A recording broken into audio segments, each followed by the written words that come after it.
ये कहानी है सुंदरवन की, जहाँ रानो नाम की एक चिड़िया रहती थी, जो दिखने में जितनी छोटी थी, उसका दिल उतना ही विशाल था। एक सुनहरी सुबह, जब सूरज की पहली किरणें पेड़ों की ओर से झांक रही थी, रानो जंगल की सैर पर निकली। वो चहकती हुई चमेली के झुरमुटों से गुजर रही थी कि तभी उसे एक कराहने की आवाज़ सुनाई दी। कोई कोई तो मेरी पुकार सुनो।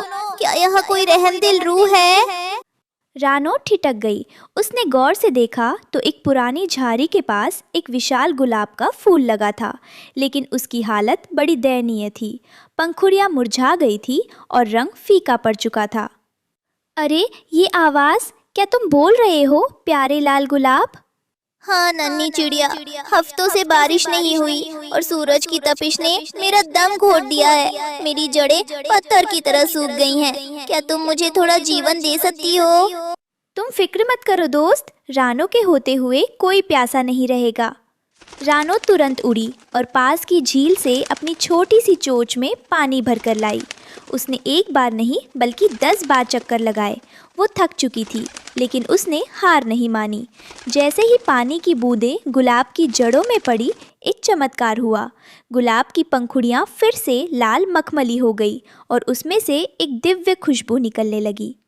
आह, क्या ताजगी है रानो। तुमने आज मुझे नया जीवन दिया है। आज से मैं तुम्हारा कर्जदार और सबसे पक्का दोस्त हूँ। अरे, ऐसी कोई बात नहीं। ये तो पक्षी होने के नाते मेरा फ़र्ज़ है। अब तुम्हें कभी भी किसी चीज़ की ज़रूरत हो तो मुझे बता देना। मैं आज से तुम्हारी दोस्त हूँ।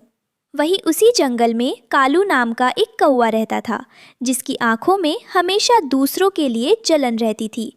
वो रानो की खुशी और उसकी साफ सुथरी जिंदगी से चिढ़ता था। ये रानो बड़ी मिस इंडिया बनी फिरती है, पूरा दिन गाती रहती है। आज इसकी चहचहाहट बंद करूंगा। दोपहर के समय जब रानो दाना चुगने दूर गई थी, कालू उसके घोंसले पर टूट पड़ा।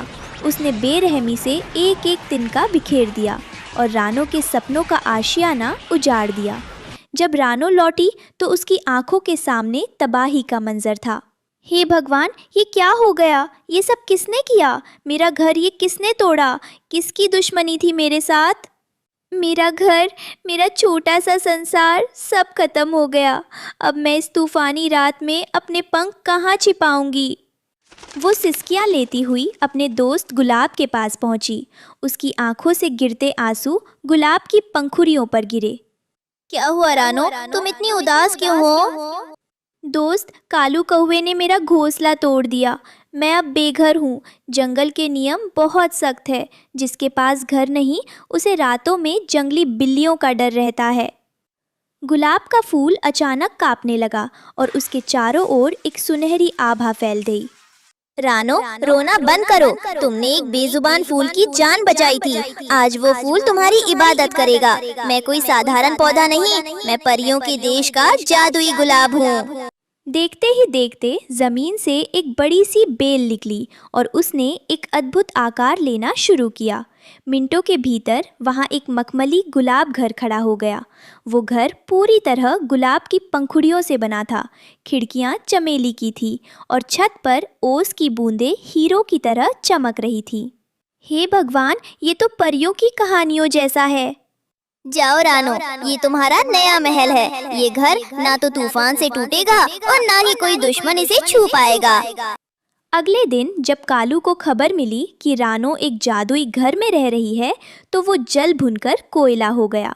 वो सीना फुलाकर रानो के महल के बाहर पहुंचा। ओ रानो, बाहर निकल। ये फूलों की दुकान यहाँ किसने सजाई है? चल हट, ये इलाका मेरा है तो ये घर भी मेरा हुआ। कालू भाई, जरा तमीज से बात कीजिए। ये घर जादुई है और यहाँ सिर्फ नेक दिल वालों को जगह मिलती है। नेक दिल मेरी जूती। अभी देख, अपनी चोंच से इस फूल के घर को कचरा बना दूंगा। कालू ने उड़कर जोर से घर की छत पर हमला किया, लेकिन जैसे ही उसकी चोट छुई, घर की पंखुड़ियां स्प्रिंग की तरह उछली। कालू पीछे जाकर एक कंटीली झाड़ी में फंस गया। आह, उई, मेरे पिछवाड़े में कांटा चुभ गया। ये कैसा घर है? ये बाउंसर वाला घर है कालू भाई। जितना जोर लगाओगे उतना ही दूर जाकर गिरोगे। अच्छा, रुक, मैं आग लगा दूंगा इसमें। कालू एक जलती हुई टहनी लेकर आया, लेकिन जैसे ही वो पास पहुंचा, घर से एक फव्वारा छूटा और कालू भीग कर गीला चूहा बन गया। नहा लिए कालू भाई? सुना है कौवों को नहाने से अकल आती है, शायद आप पर भी असर हो जाए। देख लूंगा तुझे। मैं यहाँ के शेर राजा से शिकायत करूंगा कि तू अवैध निर्माण कर रही है। जंगल में तेज मानसून शुरू हो गया। बाकी पक्षियों के घोंसले टपकने लगे। रानू ने देखा कि टुनटुनी चिड़िया अपने बच्चों के साथ भीग रही है और मिट्ठू तोता ठंड से काँप रहा है। टुनटुनी, मिट्ठू, तुम सब बाहर क्यों खड़े हो? जल्दी आओ, मेरे घर में बहुत जगह है।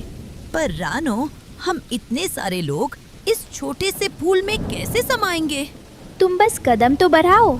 जैसे ही एक एक करके पक्षी अंदर आए, जादुई घर खुद ब खुद बड़ा होने लगा। रात के समय तूफान भयंकर हो गया, ओले गिरने लगे। तभी बाहर से एक कमजोर काव काव की आवाज आई। रानो, मुझे बचा लो, मैं मर रहा हूँ। मैंने तुम्हारा घर तोड़ा था, पर आज मुझे समझ आया कि नफरत की कोई छत नहीं होती। रानो ने मुस्कुराकर उसे अंदर खींच लिया और उसे गर्म शहद पीने को दिया। कालू की आंखों में आंसू थे। उसने सोचा था रानो उसे बेइज्जत करेगी, लेकिन रानो ने उसे कंबल दिया। रानो, तूने मुझे बचाकर मुझे मार ही डाला। मैं इतना बुरा था, और तू। कालू भाई, दुनिया में दो तरह के लोग होते हैं। एक वो जो दूसरों का घर उजाड़कर खुद को बड़ा समझते हैं, और दूसरे वो जो दूसरों के आंसुओं को पोंछकर उनके दिल में घर बनाते हैं। तिनकों का घर तो टूट सकता है, पर दुआओं का घर कोई नहीं तोड़ सकता। तूफान अपनी चरम सीमा पर था। तेज़ हवाओं के कारण बड़े बड़े पेड़ झुक रहे थे। तभी मखमली जादुई घर के दरवाजे पर किसी के ज़ोर से गिरने की आवाज़ आई। रानो ने तुरंत जादुई पंखुड़ियों वाला दरवाज़ा खोला। बाहर कीचड़ में लथपथ उल्लू बाबा गिरे पड़े थे। अरे, ये तो उल्लू बाबा है। कालू भाई, मिट्ठू, जल्दी आओ, बाबा को अंदर लाने में मदद करो। बाबा, आप इस हाल में? चलिए, घबराइए मत, आप सुरक्षित हाथों में हैं। पक्षी उन्हें उठाकर मखमली कालीन पर ले आए। उल्लू बाबा दर्द से कराह रहे थे और उनकी आंखें बंद हो रही थी। बाबा, क्या हुआ आपको? आप इस तूफान में बाहर क्या कर रहे थे? नन्ही रानो, मैं अपने पुराने कोटर में सो रहा था। तभी एक भारी टहनी मेरे ऊपर गिर गई। मेरा पंख दब गया। मुझे लगा आज मेरी आखिरी रात है। रानो ने बिना समय गवाए अपने जादुई घर से मदद मांगी। रानो ने अपनी छोटी चोट से जड़ी बूटियाँ पीसकर उनके पंख पर लगाई। बाबा, थोड़ा सा ये गर्म फूलों का रस पीजिए, आपको ताकत मिलेगी। हाँ बाबा, रानो की सेवा और इस घर के जादू के सामने बड़े से बड़ा घाव भर जाता है। थोड़ी देर बाद उल्लू बाबा ने अपनी बड़ी बड़ी आंखें खोली। उन्हें अब दर्द से राहत थी। उन्होंने चारों ओर देखा। कौवा, तोता, चिड़िया सब एक साथ मिलकर उनकी सेवा कर रहे थे। मैंने अपनी 100 साल की उम्र में बहुत जंगल देखे, बहुत पक्षी देखे, पर ऐसा चमत्कार कभी नहीं देखा। रानो, तुमने सिर्फ मुझे नहीं बचाया, तुमने इस जंगल की एकता को बचाया है। सुबह हुई। तूफान थम चुका था। उल्लू बाबा अब बिल्कुल ठीक थे। रानो, जब तक तुम्हारे दिल में दूसरों के लिए दर्द रहेगा, ये जादुई घर कभी नहीं मुरझाएगा। ये सिर्फ एक घर नहीं, ये इस जंगल का शांति केंद्र है। बाबा, बस आप सबका आशीर्वाद बना रहे। मेरा तो बस एक ही सपना है कि कोई भी पक्षी रात को भूखा या बेघर न सोए।